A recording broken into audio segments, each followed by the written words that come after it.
Ito yung dala natin ngayon mga pard. Naka-double booking tayo. Nagkakahalaga rin to ng 1,000. Kuya, okay na. Salamat po. Ayan o, may nag-comment. Matumal ngayon, ayaw ko na. Lipat na ako sa iba. Huwag ganun mga pards. Sabi nga sa kanta ni Capredi, ang umaayaw ay di nagwawagi. Ang nagwawagi ay di umaayaw.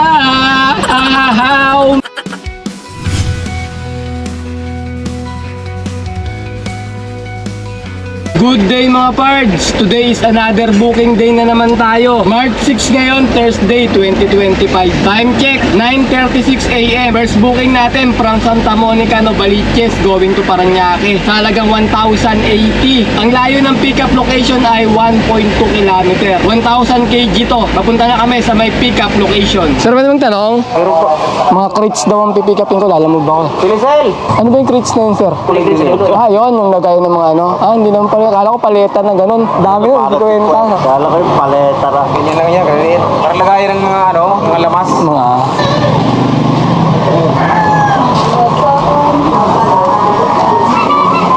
Okay, salamat ma'am.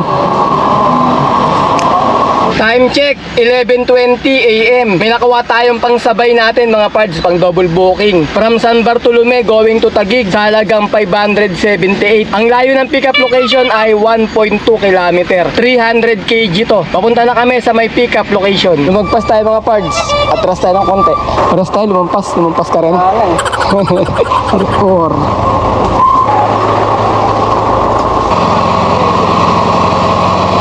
Okay mga pards, yung second booking muna ang una nating i-deliver. Kasi yung first booking natin papunta ng Parañaque. Itong second booking papunta ng BGC Taguig. Kaya itong unahin natin. Ang layo ng drop-off location ay 20 km. Alright, let's go! Ito yung dala natin ngayon mga pards. Naka-double booking tayo. Nagkakahalaga rin to ng 1,650. Good start to ngayong Webes. Ayan o, may nag-comment. Matumal ngayon, ayaw ko na. Lipat na ako sa iba. Huwag ganun mga pards. Pagka matumal, huwag ka agad ayaw.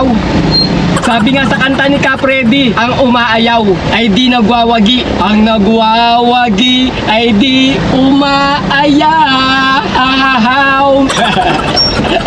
Huwag ganun mga pards, kasi nung nakaraan linggo, matumal talaga. Ngayon linggong to, medyo maganda yung biyahe namin. Nung Tuesday, Wednesday at Thursday ngayon. Nung Tuesday, nakakuha kami ng 500 plus na tip. Tapos kinabukasan, Wednesday, nakakuha kami ng 700 plus na tip. Sana ngayon Thursday, makakuha rin kami ng magandang tip ngayon mga pards. Pero yung dala natin booking ngayon, good start to kasi naka-double booking tayo. Nagkakalaga ng 1,650. Papuntang Parañaque. Sa Parañaque lang yung malayong biyahe natin, dalawang booking. Kaya pagka ganito, matumal, biyahe na ng biyahe mga pards. Huwag ka basta-basta susuko na ayaw ka na, lilipat ka na sa iba. Kailangan tiyagaan. Kailangan dito, pagalingan na ng diskarte. Sakali may mga buwat, ganyan, buhatin mo na para matagdagan yung kita natin. Kasi kung sakaling good quality or good service naman yung pinapakita natin sa customer natin, malamang meron naman maawa sa atin, magbibigay ng mga magagandang tip yan. Kasi pinapakita sa customer natin na maganda yung trabaho natin mga pards. Hindi naman lahat ng client na kuripot Marami rin client na nagbibigay ng tip. Basta good quality service ang binigay mo sa kanila, susuklian ka naman ng mga client natin mga pards. Gaya kahapon nangyari sa amin, yung pick up siningil ko, pag rin sa drop off siningil ko ulit, nagkamali ako. Humingi tayo ng sorry, pasyensya, ganun. Kasi pinaliwanag ko na sobrang pagod ko ma'am, kaya nagawa ko, nasingil ko na, nakalimutan ko na po. Ngayon bandang huli, naintindihan naman ni ma'am, ginawa niya nga binalik niya pa yung 50 pesos sa amin nagbigay pa siya sa amin ng tip. Kasi parang nakita naman ni ma'am na sincere tayo, totoo yung sinasabi natin na sa sobrang pagod natin. Kaya nakalimutan ko, siningil ko sa drop-off yung bayad na nabayaran na sa may pick-up location. Kaya huwag tayong mag-aalala. Marami pa rin naman na mga mababait na client natin kaysa sa mga abusado at mga hindi nakakaintindi sa atin.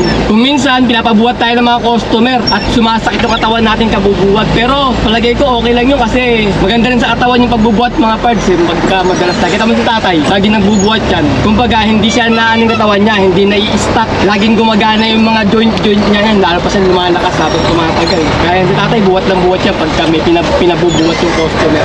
Kung minsan nga wala nang bayad, binubuhat pa rin. Bulubuluhan ko na lang tay, huwag masyadong bumuhat kasi walang bayad yung buhat natin. Huwag masyadong galingan.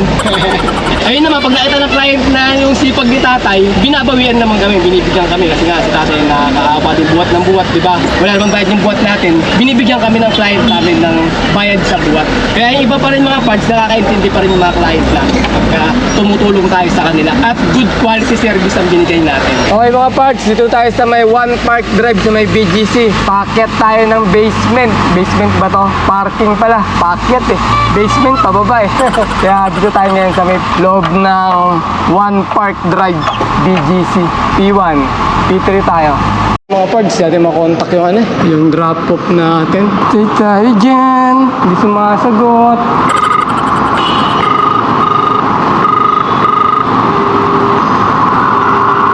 Ano kaya ito mga kontak? Tanong ko na rin, alam naman nila yung sir eh, no? Pagka binanggit ko itong ano na to. Kasi pakabisado yung mga tenant dito. Anong floor to sir? Yung pinanggalingan ko? 3.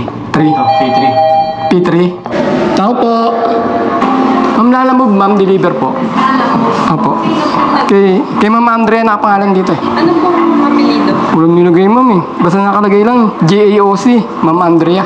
Pakicontact na lang po kasi bago po ako dito. Ay, bago ka lang. Yun nga ma'am eh. Nag-ring lang, hindi sumasagot eh. Kaya napakit ako eh. Tinawagan ko po. Tapos nag-text na rin po ako sa kanya eh. Meron po kasi ng JAOC din po dun sa kabila eh. Ay, meron din po sa taas. Ayun sir, mga karton. Yung kay Ma'am Andrea yan sir, di ba? Tawag DS na siya. Saan ba? Sa baba, sa taas. Dalawa daw yun eh. Sabi sa akin ng ano daw. Alin kasi siya. Ah, nakalib. Matayan ka. Kaya pala.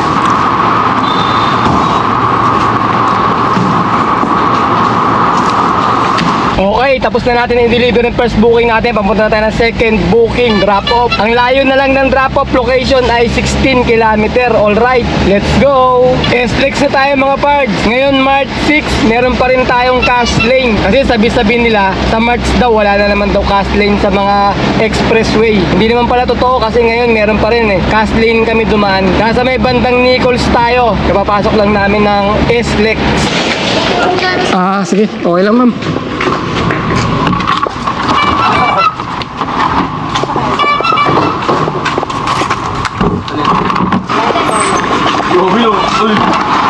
Kuya, okay na. Salamat po.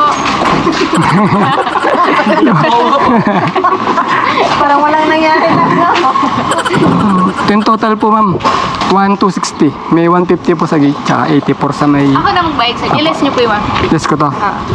1,1... 110. Sabi ko lang doon ma'am, sa ano, sa may... Sabihin niyo na lang si Gladys. Si Gladys.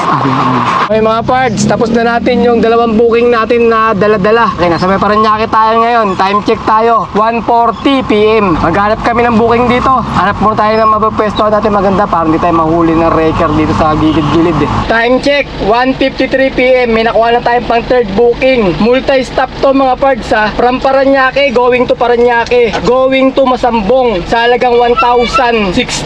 Ang layo ng pick-up location ay 400 meters lang. 1,000 kg to. Papunta na kami sa may pick-up location. Okay dito, sir? Atras. Buhatin na lang. Bali, dalawa yun eh. Yung isa dito, yung isa Pick up din doon sa kabila. Or yung nandiyan lang sa Bali 3.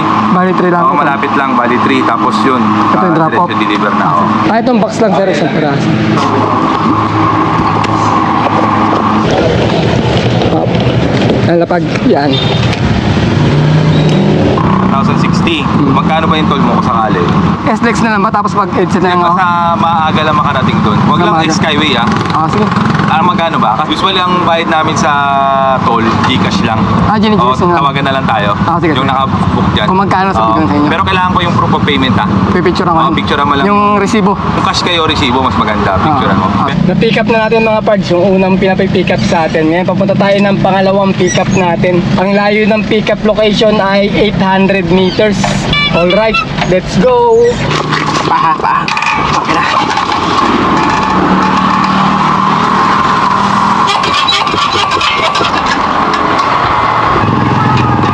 Ayun. Turang ko lang tayo. Ah, sige sir. Okay na. Okay, salamat sir.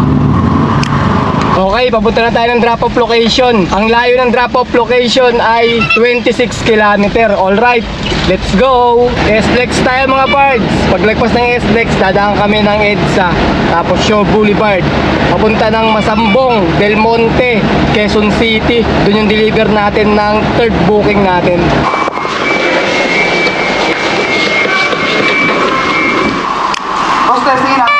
Sige, sir. Ano tong board? Parang ano lang, beach lang ata. Ano lang yan? Hindi ko rin alam kayo, sir. Tawagan ko lang si sir. Sinagpaan sa akin. Hello, sir. Sir, nasa drop off na ako, sir. I-testing daw nila, sir. Okay na yun, pwede na kayong umalis kasi ang usapan naman namin na kayo na mag-usap. deliver lang. Apo, sir. Tapos, ang gagawin nyo sir sa yung sa toll, Apo. picturean nyo yung resibo. Apo. Di ba cash ka? Yes, sir. Sa kasling. Resibo, tapos kung anong exit ka, saan ka ba nag-exit? Yan lang, sir. Sa may Nichols C5. Kasi kaya nga, di ba, picture, tapos Nichols exit, tapos Gcash name, Gcash number. Sige, sir. Sige, sir. Sa may chat box. Ay, sir. May code daw ba yan, sir? Sabi nila. Hinanap nila yung code eh. Paano daw buksan daw, sir? Kala ko i-demo. Ikaw nga, sir. Para may demo sa'yo. Sir, kala ko i-demo to sir kung paano maganahin. Tapos na namin i-deliver mga parts yung pangatlong booking namin. Time check tayo. 4:36 p.m. Bale, uuwi na kami ni tatay. Pagpapahinga muna kami ngayon kasi Biyernes bukas. Babawi na kami bukas. Ngayon, maganda naman yung biyahe kasi nakatatlo na kami.